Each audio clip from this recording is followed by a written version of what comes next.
Welcome to Tart Words. I'm your host, Linda Hengerer, and I'm a writer, a reader, and a baker. I talk to writers about their latest book and what inspires them, chat with fellow author Suzanne Fox about what writers can learn from reading their favorite authors, and share fast and easy recipes for anyone looking for a sweet treat. Join me as I share tart bites, tart thoughts, and tart words. Today on the Tart Words podcast, I'm talking to Joan Lipinsky Cochran, the former journalist who has written for such publications as Family Circle, the Philadelphia Inquirer, the Miami Herald, the Palm Beach Post, Florida Design, and South Florida Magazine. Her food articles have also appeared in the Sun-Sentinel, Moment Magazine, and the Forward, among other publications. A graduate of Northwestern University's Medill School of Journalism, she received her master's in fine arts from Florida International University in 2008. Since receiving her MFA, Joan has focused on writing crime-related novels that explore subcultures of American Judaism. In the Hasidic Rebbe's Son, the second in the Becks Ruchinsky Mystery series, the murder of an ultra-religious student seeking refuge in her home forces the investigative reporter to explore the seedy underside of South Beach's glitzy nightclub scene and the insular world of Hasidic Judaism to find his killer. Along the way, Becks's most basic beliefs and her son's life are threatened. When she's not working on a novel, Joan is testing recipes and writing food columns, playing classical and Irish violin, sailing, bicycling,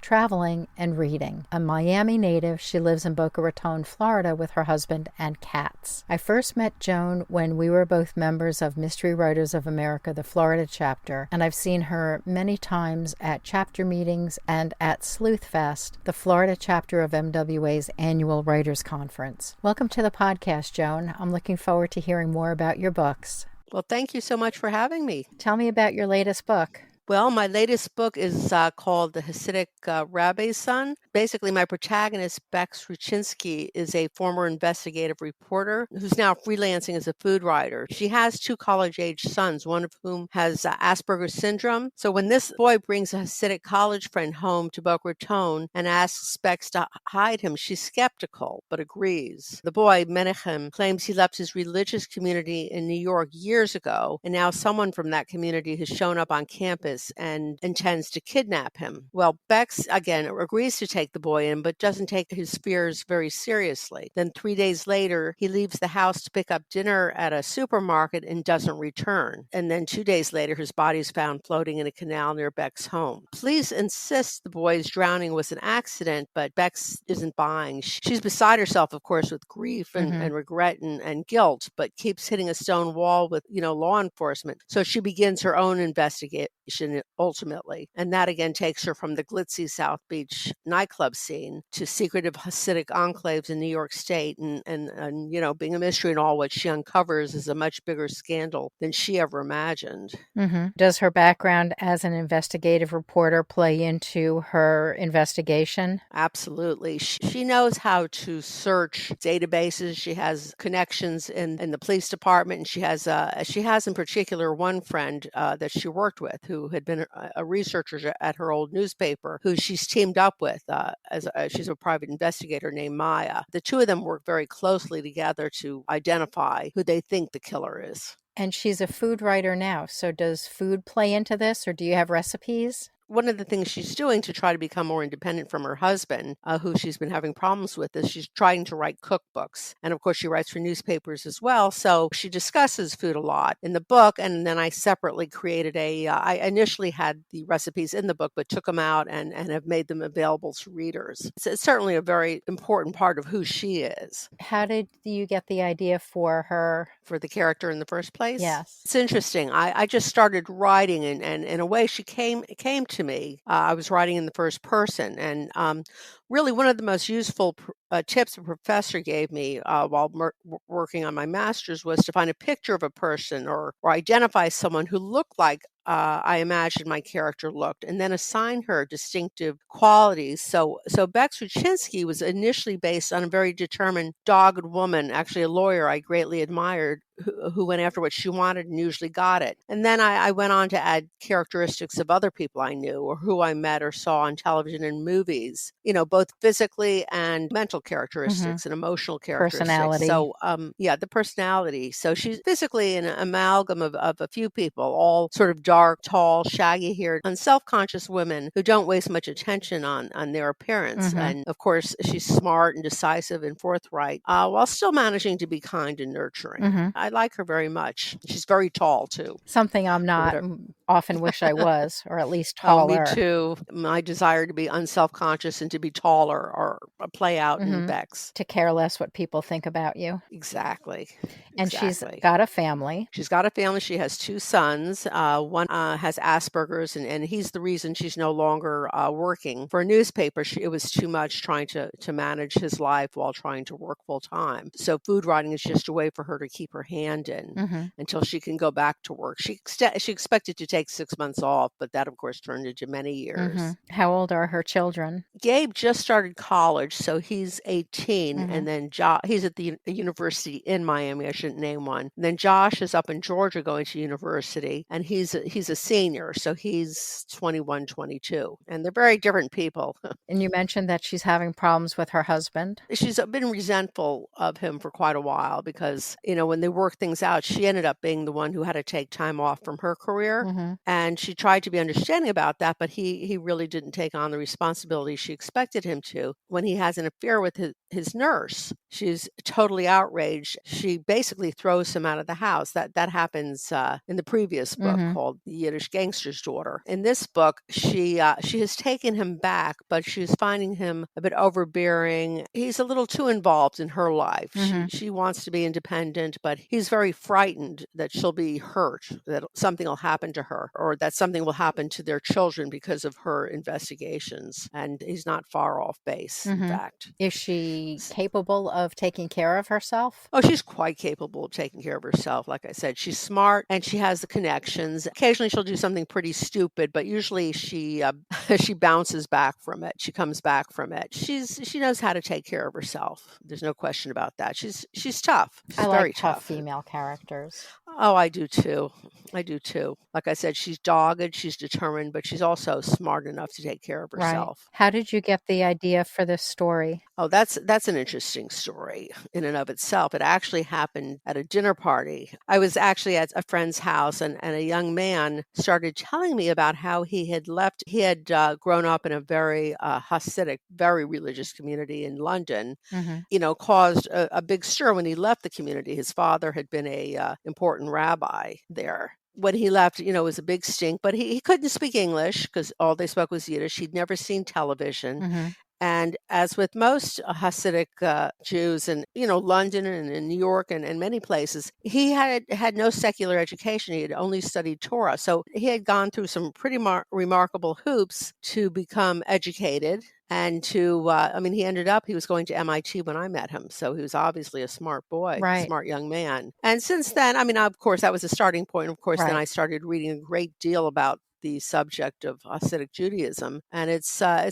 very interesting subject. It has some very good points and some very bad points. Leaving there is a particularly painful, agonizing choice for people from that community because they're basically excommunicated and can't come back. And if they're married, they can't see their children. So I thought a mystery would be a good way to sort of paint a picture of a Hasidic community because, it gives Becks, Becks has a really good reason for going into the community and asking questions and discovering things she might not otherwise discover as an outsider. And she ultimately finds out that she didn't expect to be an outsider. And I think, one of the biggest changes she goes through is that she realizes that these, in fact, are not, I hate to say it, they're not her people, which comes as a big surprise. And it sort of challenges her basic belief system. Does she have a problem getting people in that community to talk to her? Well, she does at first, but ultimately she meets, it's kind of funny, just sort of this character just showed up on the page, so to speak. She's in Crown Heights in New York on the way to talk to the boys family. When she looks into a store, a little store called a Judaica store, they sell Yes. all sorts of Jewish objects. Yep. And this little old lady named Faggy starts talking to her, and they start chatting. And Faggy's a bit of a gossip, but she's a very nice person, and she actually escorts Becks to Menachem's family's house. They're more accepting of her because Faggy has accepted her, and then they have to go to a very, very isolated little village about an hour and a half from New York City. They have these very isolated villages up there. It's a very closed world, and they don't talk to strangers. But because she's with Faggy, and Faggy's very dear friend lives in the village, people open up to her a little more than they might otherwise. So basically, Faggy has vouched for her and given her legitimacy. Yes, in the community. That's right. Do you have a writing routine or schedule? Well, I try to, but it's been pretty messed up with COVID. You know, what we've been going through lately. I've always gone for 10, 15 years. I mean, even before I started writing when I was in graduate school, I would go to the library. We have a beautiful library, and I can sit at a table by myself and look out over a lake and go into a zone. So I would do that. You know, I would exercise in the morning, have breakfast, and go over there, bring my lunch, and just stay until I couldn't write anymore, say till 2 or 3 o'clock. And now I find that I'm able to write if I go into my my son's room where I place my childhood roll top desk. And that seems to be one place I can write. So I try to write when possible early in the morning in my pajamas, you know, while I'm still in a sort of a half dream state. Right. You know what I'm talking about. Yeah. Before your editor wakes up and tells you how crappy your writing is and what do you think you're doing. Exactly. So while I'm still in that state, I can do some pretty good writing. And if I'm not interrupted, I can go on for maybe 2,000 or 3,000 words. That's a really good day's work. It is. I mean, it's not like that every day. No. But that's a good day. Yeah. That's a very good day. Yeah. In the main library in Vero Beach where I live, I would like to go to the second floor, and there are 2 different tables that I like to write at. Both are next to windows, have trees right outside, and it's almost like I'm in the trees, and it's just very relaxing. Any of the noise doesn't have anything to do with me, so I'm able to get into that flow state. That's exactly. Are you able to go back yet? I've been writing from home, which is fine, but it's just different. It's very different, I think. I don't know. I mean, I can't put my finger on it. What was really wonderful was my library, it's Spanish River Library, had a cafe downstairs, so I could go there and pick up coffee. I didn't even have to stop at Dunkin' Donuts or anything on the way over. That would carry me through to lunch. Right. I really miss it a lot. Yeah. And you get to know people there too. Yep. Yeah. The thing with working from home is there's things that I feel like I could be doing. Like I could be doing laundry. So in theory, that's great. But when I'm writing, and then if I hear the washing machine stop or the dryer stop, then it breaks my concentration. When you're deep in the story and you're writing, when you get an interruption like that, it's hard to get back into that mindset again. Isn't it though? Isn't it? Oh, I hate that, this whole thing. But since I've been working on the marketing of this book, I've gotten no writing done because I'm so focused on this marketing that I can't even think about writing. And I really mix it. It makes me sad. I had interviewed Sue Grafton, and she said that when she's on book tour, she can't write. Like they're different skills. So she can't be geared towards talking to people and signing books and meeting people and then go to her hotel room and write. I don't get that at all. Yeah, people can do that. I've met people who can do that when we've been at conferences. Right. They'll go to their room and write, and I'm like, I don't know how. I admire them so much. I think it would be easier to get up early and write first thing before. Right. Exactly. Yeah. What I'd like to do is what Isabel Allende does. She has everything done. You know, I think it was easier when, her in her previous marriage, but she would have everything done, and any work she needed done on the house, anything that would take her away from writing, she would do. And then for 3 months, nobody could bother her. She would just write. And I think that would work really well for me. Yeah, same for me, but probably not so much for my husband. Yeah, exactly.